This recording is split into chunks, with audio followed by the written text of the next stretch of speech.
il y a ce document qui a été signé à Washington le 25 avril 2025, qu'on appelle Déclaration des principes. J'aimerais d'abord, d'entrée de jeu, qu'on comprenne qu'est-ce que cela signifie. Et puis nous prendrons votre clé de lecture. Ça signifie quoi, Déclaration des principes? Non. Avant de parler des déclarations de principes, oui, je préfère commencer par les clés de lecture. Ça va nous aider à comprendre pourquoi cette déclaration des principes, pourquoi ça a été signé à Washington, sous tutelle de l'administration Trump. Donc, je commence par les clés. J'ai amené 2 livres, plus un article publié chez Foreign Affairs du mois d'avril, le 22 avril 2025. Oui. Je commence d'abord par les livres. Il y a ces livres intitulés The Eurasian Century, donc on peut dire le siècle euro-asiatique. Donc, quand on dit euro-asiatique, c'est qu'on compare le continent qui part de l'Europe jusqu'en Asie, Eurasie. Donc, Europe et Asie. Donc, on parle de siècle de Euro-Asie. On parle, pendant cette période, il y aura des guerres chaudes par procuration, il y a des guerres froides, mais aussi ça va déboucher sur un autre ordre mondial moderne. Et dans cet ouvrage, on démontre que le centre du monde se situe actuellement en Eurasie. Et en Eurasie, vous aurez beaucoup de puissances, de grandes puissances, la Chine et la Russie. Vous aurez ces puissances moyennes. En particulier, vous avez la Turquie, vous avez l'Arabie Saoudite, vous avez l'Iran, vous avez aussi l'Inde. Et c'est là où il y a la concentration de beaucoup de richesses. Mais ce qui est frappant dans cette situation est que la Chine, c'est le cœur de ce changement ou bien le cœur de ce continent euro-asiatique. Donc la Chine, c'est une puissance économique et militaire. Une grande puissance économique et militaire. Et la Chine est en avance par rapport à l'Amérique sur le plan, sur certains domaines, comment dirais-je, technologiques. Donc l'Amérique est un peu en retard. Donc le monde a basculé. Et les Chinois se préparent déjà. C'est comme ça que je parle du deuxième livre. On Xi Jinping. On parle de ce qu'il va laisser après avoir quitté le pouvoir. Quel héritage qu'il va laisser pour les futures générations de dirigeants chinois? Il y aura le marxisme mélangé avec le confucianisme. Donc, vous avez le marxisme qui est un peu une pensée occidentale et des valeurs culturelles chinoises qui feront la force de la pensée des Chinois au XXIe siècle, après Jinping. Donc, ce sont des gens qui se préparent déjà. Dans un nouveau monde qui va se créer, on prépare leur propre population, leur propre jeunesse à se positionner déjà. Ils savent que le monde est très violent. Si vous êtes faible, on vous écrase. Mais ce qui est intéressant aussi du côté américain, dans l'article publié au Foreign Affairs, le 22 avril 2025, l'essor et la chute de la concurrence des grandes puissances, les nouveaux champs d'influence de Trump.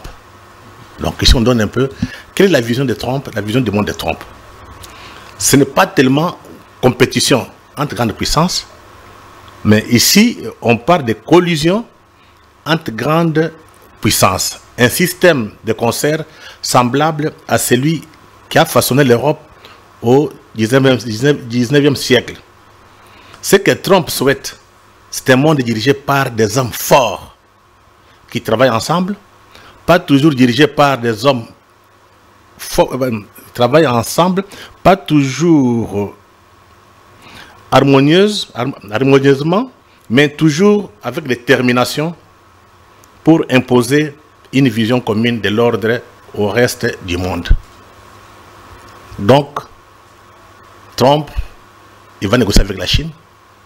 Trump va négocier avec la Russie pour qu'ils puissent définir leur zone d'influence. C'est le monde de demain. Donc nous devons être très prudents. Et quand on analyse notre situation, il faut tenir compte de ces réalités géopolitiques, un nouveau monde qui est en train de se mettre en place, mais aussi tirer les leçons de l'histoire.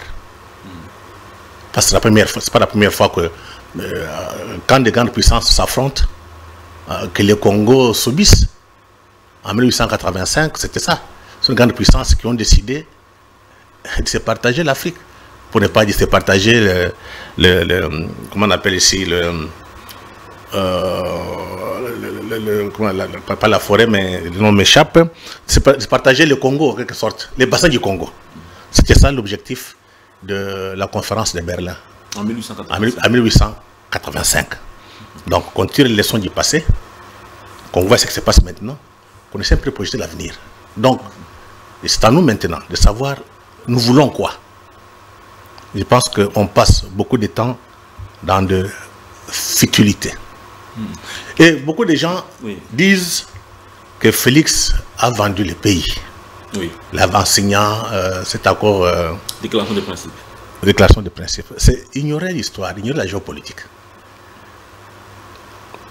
Trump a sauvé le Congo. Ni t'était ces deals, ni t'était la volonté du président Félix Tshisekedi, le Congo allait disparaître. Cet accord nous a sauvés. Pourquoi je l'ai dit? Quand Trump a fêté ses 100 jours à la Maison Blanche, vous avez suivi des déclarations de Marco Rubio. Marco Rubio a parlé du succès pendant les 100 jours que Trump est à la Maison Blanche. Il a parlé des deals. Donc, ce qu'on vient de signer, pas les deals, mais ce qu'on vient de signer entre le Congo et les Rwandais, donc à Washington. Il dit ceci.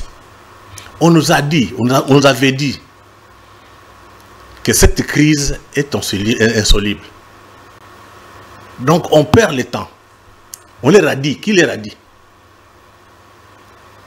On leur a dit de ne pas s'intéresser à la question congolaise. Trump a dit non. On envoie Marco Rubio, pardon, Massad Boulos, qu'il aille voir qu'est-ce qui se passe réellement. Massad passe à Kinshasa. Dans une semaine, 2 semaines, les Rwandais, donc le gouvernement rwandais, donc le ministre des Affaires étrangères du Rwanda et du Congo se retrouvent à Washington pour signer cette déclaration. Ça a sauvé le Congo. Cette déclaration a sauvé le Congo parce que dans l'imaginaire de ce qu'on appelle les globalistes, de toute la communauté internationale, le Congo n'existait plus. Qui en parlait? Personne. Donc ils savaient que les Congolais n'allaient pas s'en sortir. Ils avaient déjà leurs projets qu'ils avaient déjà initiés depuis la guerre de l'AFDEL. Les projets de l'implosion du Congo, la disparition du Congo, de la balkanisation. Trump vient de le sauver. Et vous allez voir, quand vous prenez les rapports des experts des Nations Unies, qui a été publié en 2023, il y a un paragraphe où on dit clairement qu'on a tenté toutes les solutions, ça n'a pas marché.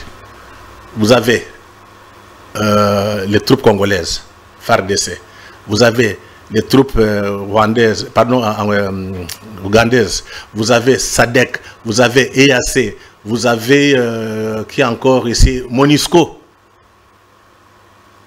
Et puis on a créé des zones. Donc, écoute, c'est important, j'attends que je t'explique. Oui. Il y a eu l'état de siège. Ça, c'est les rapports des experts des Nations Unies. Tout a échoué. Quelle alternative pour eux? L'alternative, c'était quoi? couper le Congo en morceaux. Le Congo n'existe plus. Donc, Trump est venu nous sauver. Et quand vous prenez la déclaration de principe, vous allez voir, on revient. Respect de l'intégrité territoriale du Congo et de la souveraineté du Congo. Tout est très clair maintenant. Donc, quand on dit respect de l'intégrité territoriale et la souveraineté, ça signifie qu'on fait appel à l'État. Donc, c'est l'État congolais. Quelles sont les garanties que la RDC sorte vainqueur? C'est quoi les garanties réelles que nous avons en tant que nation après avoir signé cette déclaration des principes? Je te dis que le Congo n'existait plus. Je ne sais pas si vous êtes conscient. Ça fait 30 ans. Négociation, dialogue. Ça n'a pas marché. Toutes les forces du monde, donc internationales, étaient sur le terrain, étaient à Goma. Et que ça résout les problèmes. Pour les globalistes, les mondialistes, c'était couper le Congo en morceaux, que le Congo disparaisse. Mais Trump est venu, il dit non, qu'on vérifie que ce se passe réellement. La seule solution, c'est mettre fin à la guerre. Comment mettre fin à la guerre? Et Trump sait très bien que ce qui est derrière cette guerre, ce sont des globalistes et tous les hommes d'affaires. Et ce qui était à la base de la guerre, l'AFDEL. L'AFDEL avait fait, donc les Occidentaux, les capitalistes avaient fait cette guerre pour que le Congo disparaisse. Il faut relire l'histoire. Nous sommes sauvés. Et ni tu étais Félix Tshisekedi, ni tu étais Trump, le Congo n'allait pas exister. Monsieur Fodé Moulumba, partant du principe selon lequel aucun État n'agit sans ses intérêts ou sans son intérêt, c'est quoi l'intérêt des Américains? L'intérêt des Américains est géopolitique. Il faut que vous compreniez ça. Oui. Trump n'a pas fait ça parce qu'il nous aime. Les Américains ont décidé. Nous sommes, il y a trois régions, trois États. Vous avez le Congo, vous avez l'Ukraine, vous avez le Groenland. Les Américains vont mettre la main sur tous les minéraux pour leur survie face à la Chine. La Chine, on peut dire, raffine à peu près tous les minéraux stratégiques entre 70 et 80%. C'est raffiné en Chine. Tout notre cobalt, c'est raffiné où? Oui, mais comment c'est-à-dire que ce sera une guerre des puissances chez nous? Non. Une compétition. Une compétition. Entre grandes puissances. Ce qui est normal. L'Amérique... Nous gagnons quoi? Mais nous, c'est d'abord, nous avons récupéré notre pays. Les pays étaient partis. Aujourd'hui, on reconnaît que l'État congolais existe. Et c'est la grande puissance américaine qui reconnaît. C'est la toute première fois de voir qu'on a signé ce document à Washington. C'est un signal très fort. Je ne sais pas si on est conscient ici. Ce n'est ni à Luanda, ni à Nairobi, ni à l'Union africaine. C'est à Washington. Ça signifie que l'Amérique s'est impliquée. Mais Trump ne l'a pas fait au hasard. Ça fait partie de l'histoire entre la RDC, le Congo et l'Amérique. Premier élément historique. Quand on a créé l'État indépendant du Congo, à Berlin, on n'a pas créé, mais quand on a commencé à se partager le monde à Berlin en 1885, la première puissance, grande puissance à reconnaître l'État congolais, c'était qui? L'Amérique. En 1884, hein, avant la fin de la conférence de Berlin. C'est l'Amérique. Et c'est pour vous dire que chaque fois quand nous sommes en difficulté, c'est l'Amérique qui intervient. Donc c'est quelque chose qui est normal, qui est dans l'ADN historique entre l'Amérique et nous. Ça ne vient pas au hasard. Trump ne s'est pas levé le matin et dit allons défendre le Congo. Non. Parce que dès le départ, avec la question du Congo, c'était l'Amérique. Ça, c'est le premier élément. Deuxième élément historique qu'il faut retenir. Léopold II, avec son administration, avait fait ce que l'on peut appeler un génocide. On a tué 10 millions de Congolais à cause du caoutchouc. Comme il y avait une forte demande sur le plan international, sur le marché mondial, on avait besoin de caoutchouc pour faire les roues. Hein, les roues, les pneus de véhicules. Il y avait une forte demande. À cause de cela, Léopold II a liquidé. On a tué plus de 10 millions de Congolais. Il y a eu un tollé grâce à Morel, qui est un journaliste britannique, et Casamance, qui était ici, qui ont alerté le monde. Et Morel a quitté la Grande-Bretagne, il a traversé jusqu'en Amérique. Ils ont rencontré le président américain, je pense Roosevelt. pour lui dire que Léopold tentait de tuer les Congolais à Kinshasa, au Congo. Et pendant cette période, qu'est-ce qui s'est passé? Léopold avait un lobbying fort auprès de la Maison Blanche, auprès de l'administration Roosevelt, mais aussi les médias travaillaient pour lui. Il y avait un silence sur le Congo. Et quand les intellectuels américains ont commencé à écrire, Mark Twain, qui est un grand penseur, donc écrivain américain, a fait même un pamphlet contre Léopold II. Il est parti voir le président américain pour lui dire que Léopold II est en train de faire un génocide au Congo. Il tue des gens alors qu'il se présente ici comme un philanthrope. Les présidents américains prennent une décision. C'est comme ça qu'on a coupé les relations entre l'État indépendant du Congo et l'État américain. C'est ainsi qu'en 1908, on a cédé le Congo à la Belgique. On a annexé le Congo à la Belgique. Et nous sommes devenus une colonie belge. C'était pour éviter que les génocides continuent. À cause de ces génocides, que l'Amérique a pris une décision. Donc l'Amérique nous a toujours sauvés. L'autre élément important qu'il faut relever ici, pendant les 30 ans de cette guerre, première intervention, Kagame avait des troupes à l'est du Congo. Quand George Bush fit cet entrée au pouvoir, après Clinton, il y a son secrétaire d'État américain, comment on appelle, Colin Powell, le Noir américain. Il a téléphoné, il a intimé l'ordre à Kagame de retirer ses troupes. 2001, Kagame a retiré ses troupes du Congo. Obama entre au pouvoir. En 2012, Obama a appelé Kagame de retirer les troupes. l'M23 avait déjà pris Goma. Rappelez-vous, tous les militaires qui étaient à Goma s'étaient réfugiés vers Bukavu. Et l'actuel ministre de... Il y a eu une résolution des Nations Unies, une résolution qui votait, qui initiait appeler les forces de la SADC à pouvoir intervenir, la force d'intervention rapide de la MONUSCO qui est venue déloger. C'est après. C'est quand on a demandé à Kagame, parce que pour vous dire que Kagame, tout comme Museveni, ne peut pas vivre sans l'Amérique, sans le service de renseignement américain et sans l'armée américaine, parce que Kagame est financé par les Américains. Kagame est forcé par les Américains. Pardon, financé. Les militaires sont formés par les Américains. Ils sont équipés par les Américains. Donc, ce n'était pas possible que Kagame agisse sans passer, sans avoir l'instruction des Américains. Donc, ce sont les Américains qui donnent des instructions quand il y a une crise. Donc, je disais en 2012, Obama a appelé Kagame, Kagame a retiré.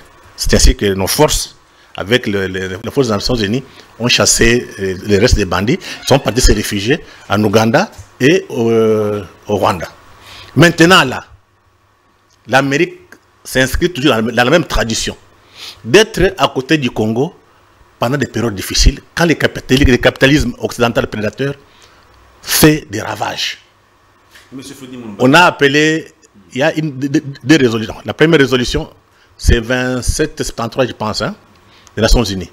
On a demandé à Kagame de retirer ses troupes. On n'a pas intimé l'ordre.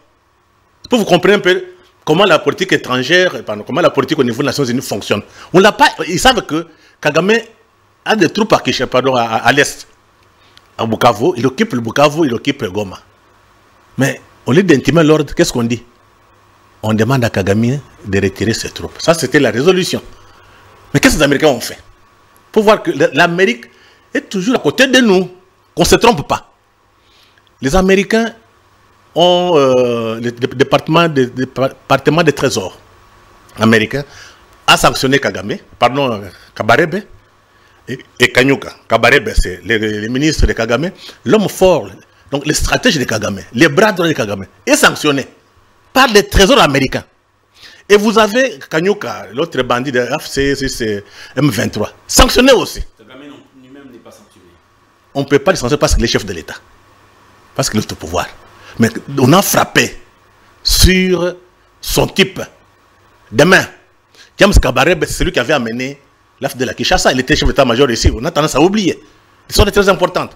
Dès qu'on l'a frappé, parce que les Américains, la CIA a toutes les informations. Et quand vous voyez Trump agir, ce n'est pas par hasard. Il sait très bien que si l'Amérique perd le Congo, sa puissance sera réduite. et la Chine va dominer le monde. Donc il faut par tous les moyens arriver à avoir aussi les contrôles des minéraux stratégiques pour essayer un peu d'équilibrer, de créer un équilibre entre la Chine entre la Chine et l'Amérique. Donc il y a un travail à faire. C'est d'abord chez nous de comprendre, d'étudier la situation pour arriver à proposer une solution. Donc, pour vous dire, ceux qui disent que Félix a vendu le pays ne comprennent pas ni l'essence de l'histoire, ne comprennent pas la géopolitique. Donc, Félix, en signant les deals avec Trump, Félix, avec Trump, ont mis fin à la balkanisation du Congo. Au moins, pour le moment, la balkanisation du Congo, l'imposition du Congo doit être mise de côté. Mais maintenant, c'est à nous de travailler parce que tu sais, ces gens ont fait pendant 25 ans. Ils étaient tellement sûrs que le Congo était sur les traces du Soudan. Le Soudan, on l'a coupé après 30 ans. Nous aussi, on voulait couper après 30 ans. Heureusement, Félix accède au pouvoir. Heureusement, Trump accède au pouvoir. Mais heureusement. Comment expliquer que nous sommes allés également signer un communiqué conjoint avec l'AFC M23 à Doha? Ça s'inscrit dans quelle dynamique, oui, cette signature? Ça, c'est la politique. Hein. C'est la politique. Est-ce que vous pensez que c'est vos signatures-là qui vont mettre fin à la guerre? Je vous dis, retenez ce que je vous dis. Si Kagame s'entête, je sais que derrière lui, il y a tous les globalistes. Il y a les Européens qui étaient habitués à voler les minéraux congolais. Les Américains de Trump, donc l'Amérique de Trump, veut faire ce qu'il appelle les win-win. Et quand l'État américain s'engage, ce n'est pas pour venir faire des magouilles. Chez eux, il y a le respect de la loi. Voilà pourquoi beaucoup d'entreprises américaines qui vont venir doivent être protégées par l'État américain. Parce que si les Américains commettent des entreprises, commettent des bêtises ici, un exemple, ils soutiennent les pillages, ils soutiennent un coup d'État, chez eux, ils sont condamnés. Si on a des preuves. Donc ça signifie que l'Amérique vient pour ses propres intérêts face à la montée en puissance de la Chine.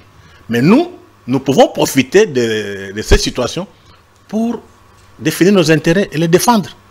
Donc c'est quelque chose de positif pour le Congo. C'est depuis le 25 avril que cette déclaration a été signée. Goma et Bukavu restent toujours entre les mains de l'armée rwandaise. Et cette armée continue de commettre des crimes. Elle continue de récupérer certains villages. Je t'ai dit ici. Jusqu'au jour d'aujourd'hui. Ne jouez pas avec le feu. Aujourd'hui, qu'est-ce qui empêche, malgré cette déclaration, malgré Doha, qu'est-ce qui empêche que le Rwanda retire ses hommes du territoire congolais? Ok. La première chose. Oui. Vous avez vu qu'est-ce qui s'est passé quand notre ministre des Affaires étrangères avec ceux du Rwanda ont signé la déclaration de principe. Vous avez vu les Français, la France, le ministre des Affaires étrangères de la France est parti en Amérique. Vous avez vu l'ancien président nigérian Obasanjo, il est parti. Vous avez vu les Qatar, ils sont partis. Ça signifie quoi? Dès que l'Amérique met de l'ordre, eux qui ont beaucoup investi en Europe, au Rwanda, ils seront perdants. Que faire? Il faut aller vite négocier. Le Rwanda n'existe pas. C'est un pays vendu par Kagame aux globalistes. Et l'objectif de ces globalistes, c'est faire le Rwanda un Singapour africain. Ce n'est pas... Mais qu'en est-il de cette réflexion d'un cadre du PPRD qui dit les États-Unis n'ont jamais ramené la paix partout où ils sont intervenus. Ils sont intervenus en Libye. Aujourd'hui, la Libye, c'est le chaos. L'Afghanistan, c'est le chaos. L'Irak, aujourd'hui, c'est le chaos. Est-ce que pour la République démocratique du Congo, il y aura une différence? Mon cher ami, oui. Il faut savoir qu'il y a un grand changement en Amérique. Vous avez Trump qui est venu avec la politique, l'Amérique d'abord. C'est d'abord les intérêts américains. Ce ne sont pas les intérêts des globalistes. Et l'autre, Marco Rubio, il a dit très clairement, je suis ministre des Affaires étrangères pour défendre les intérêts américains, pour que l'Amérique soit forte et riche, et non les intérêts des mondialistes. Et quand vous prenez toutes ces crises-là, qui sont derrière? Ce sont des mondialistes. Aujourd'hui, vous avez un souverainiste à la Maison-Blanche. C'est d'abord les intérêts américains.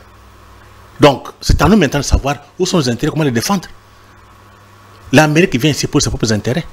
Et l'Amérique ne veut pas la guerre. Vous avez dit qu'ils nous ont sauvés. J'ai dit que mais c'est grâce à ça, parce que les Congo étaient déjà partis, non? Qui parlait du Congo ici? Qui parlait du Congo? Le Congo est déjà fini. C'est comme ça qu'ils ont dit à Trump. Non, cette crise est insoluble. On n'aura jamais une solution. Pour eux, la solution, c'est la balkanisation. Trump dit non. Il envoie Boulos. On vérifie des mensonges. On dit maintenant, nous allons nous engager parce que le Congo est trop riche et nous devons faire notre guerre économique et technologique contre la Chine. Donc, de toute façon, qu'on le veuille ou non, il faut que les Congolais comprennent.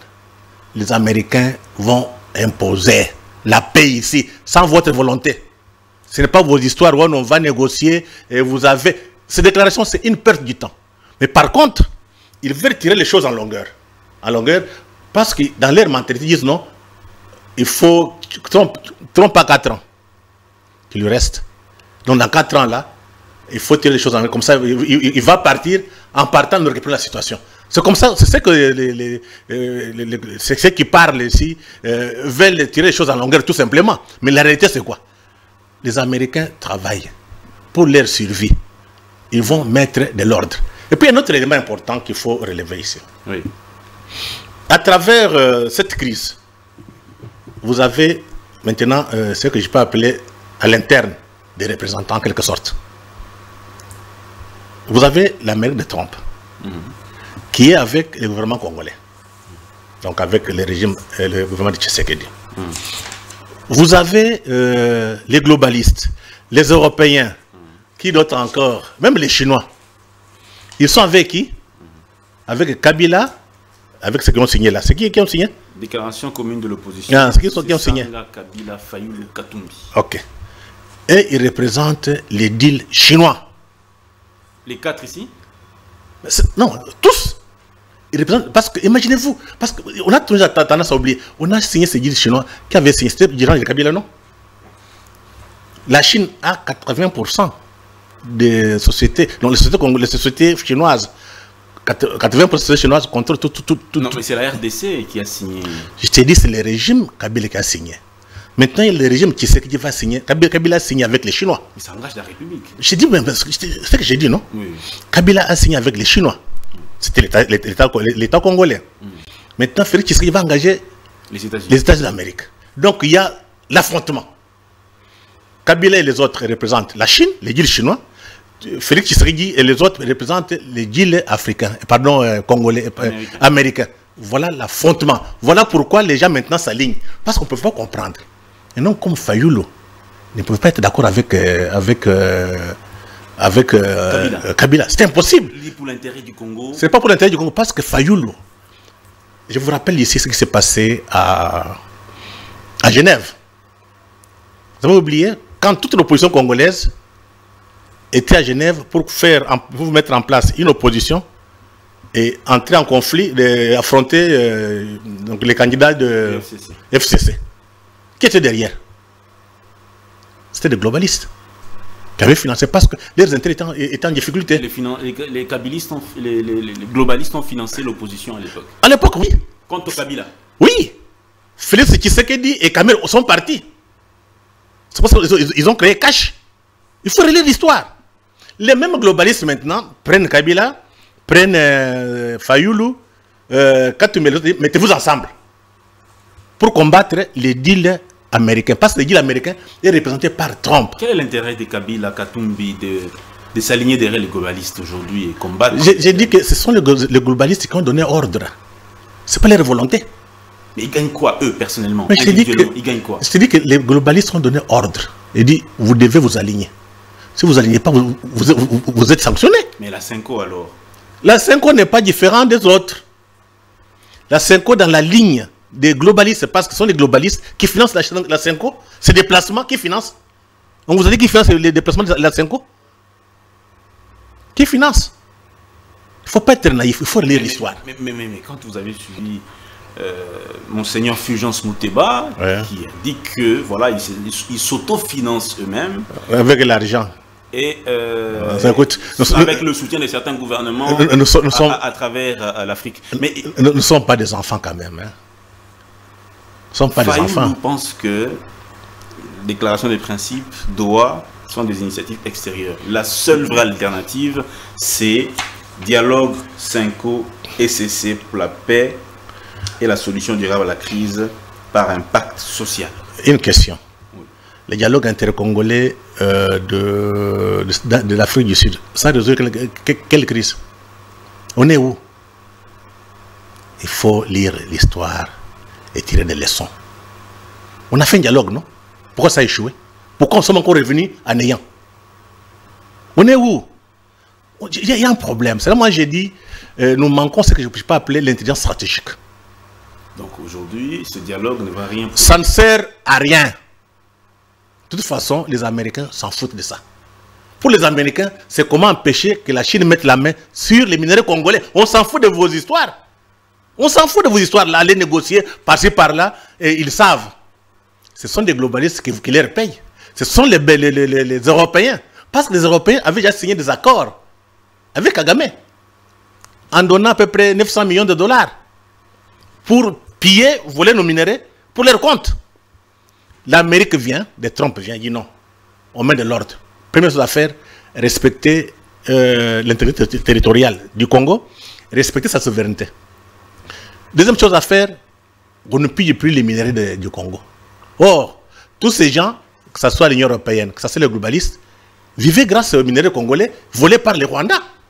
Voilà pourquoi ils s'embrouillent. Mais je vous dis que les Américains sont déterminés. Parce que vous jouez ici, vous ne comprenez pas ce qui se passe réellement. Vous passez avec vos querelles pour aller chercher, partager le pouvoir pour les intérêts étrangers. Oh, il y a des porteurs de masques. Parce que si ces gens, tous, l'opposition, travaillaient pour le Congo, on devrait être content. Kagame, Museveni ont occupé l'Est pendant 30 ans. 10 millions de morts. 7 millions de femmes, 7 millions de passés internes. 500 000 femmes violées. On pille chaque jour les mines de Rubaya, pillées aujourd'hui par les globalistes, Kagame et Museveni, qui vendent en Chine. Vous avez Rubaya, on a occupé pendant 3 ans. Et quand vous voyez les gens venir vous dire non, on va se concerter, c'est faux. Ici, pour le moment, ce qui est important, de toute façon, il n'y a pas de crise. Il n'y a pas de crise. Il n'y a pas de crise. Il n'y a pas de prise de cohésion nationale. Les problèmes, non, il n'y a pas de cohésion parce que Kagame, qui a attaqué le Congo? C'est Kagame, non? Est-ce qu'il y a une rébellion? Au niveau interne. J'ai dit non, est-ce qu'il y a une rébellion? Pour qu'il y ait une crise. Non, au niveau interne. La crise est où? Parce qu'il y a élection. Certains conflits communautaires. Non. Quel est le conflit communautaire? Ils sont le conflit est où? Il y a qu'à... Non, c'est une confusion entretenue. Cette fois, ça ne passera pas. Je vous dis que prenez les choses au sérieux. On va mettre fin à cette guerre parce qu'il en va de la survie de la puissance américaine. Tout celui qui va jouer sera corrigé. Mais retenez ça. Il y a ces révélations de l'ancien ministre des Finances Nicolas Kazadi. Parce que dans ce contexte-ci, les Américains s'apprêtent à venir signer avec nous un accord pour justement travailler avec les Congolais. Mais un ministre qui dit qu'au Congo, la corruption, elle est institutionnalisée. Mais ça va changer quoi? Elle est institutionnalisée. Est-ce que ce n'est pas un coup dur? Ce n'est pas un coup dur, ça ne change rien. Les Américains ont déjà décidé. Je ne sais pas si vous comprenez. Oui, mais on va mettre de l'ordre ici. Il dit on va mettre de l'ordre. Tous ces voleurs, ces corrompus, seront mis hors d'état de nuire. Parce que l'Amérique ne peut pas travailler avec des voleurs. Parce que vous pensez que, parce que le ministre Kazadi a parlé, l'Amérique va abandonner. Mais ce n'est pas comprendre, vous ne comprenez pas les enjeux géopolitiques. Mais est-ce que ça ne porte pas un coup dur? Ça ne porte à rien un coup dur parce qu'on va nettoyer. On va mettre la loi. Donc les Américains viennent s'imposer chez nous. Ils ne s'imposent pas parce que pour travailler avec des gens, est-ce qu'on est fier de vivre dans un pays à corruption, détournement de fonds? Est-ce qu'on est fier? Si réellement on est Congolais, on ne doit pas tenir un tel discours. On doit condamner. Les Américains viennent. Ils demandent, d'ailleurs, Boulot ça parle avec le président. Côté gouvernance et lutte contre la corruption. Ce qui est normal pour une société qui veut vivre correctement, c'est normal qu'on ne détourne pas l'argent de l'État et qu'on ne soit pas corrompu. Mais nous avons ces mots, on accepte ça pourquoi? On vient vous aider, vous dites non, non, nous sommes souverains. Il y a un problème quelque part là. Vous savez, quand le pouvoir est toujours contrôlé par les étrangers, quand un pouvoir politique est contrôlé par les étrangers, il y a un fort taux de corruption. Un fort taux de corruption. Parce que les nationaux ne corrompent pas. Mais la plupart des nationaux là portent des masques. Peau noire, masque blanc. Tous ils sont proches de Kagame. Est-ce que tu as vu dans... C'est pas possible. Écoute, tu as vu dans ce qu'ils ont... J'ai suivi certains accuser même Nicolas Graziani. J'ai dit ceci. De Rwandais. Tu as vu dans... Ça, ce sont des questions secondaires. Est-ce que tu as vu dans toutes les déclarations ici, la dernière déclaration, est-ce qu'on a attaqué Kagame? Est-ce qu'on a attaqué le Rwanda? Voilà le problème. Ce qui fait que les Américains s'en foutent d'eux. Ils savent la vérité. Pour question de leur survie face à la Chine, mon cher ami, ils sont prêts à tout. On va mettre de l'ordre. Réaliser l'histoire du Congo, 60-65. Il y avait la rébellion, non? Qu'est-ce qui s'est passé après? Hein? Tchombe, qui avait fait la session katangaise, comme les désordres que Kagame entretient à l'Est. On lui a demandé d'arrêter. C'était les compagnies minières belges, je pense, minières de Okatanga, là, qui étaient à la base de ça. Avec les anglo-saxons, on leur a dit arrêtez. Donc il faut dire ici, quand les intérêts de l'État américain entrent en contradiction avec les intérêts des multinationales, mon cher ami, les intérêts américains, de l'État américain prennent le dessus.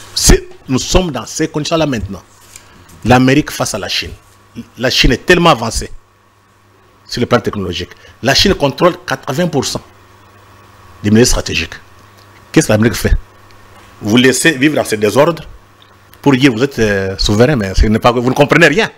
On vient mettre l'ordre, c'est pour notre bien. C'est vraiment, j'ai dit, l'arrivée de ces deals, ça va tenir. Ces deals va sauver le Congo. Parce qu'aujourd'hui, on commence à parler. Qui a signé le document à Washington? L'État rwandais, l'État congolais. Ça dit quoi? Ceux qui pensaient que le Congo allait disparaître sont trompés. Mais qu'en est-il de la gestion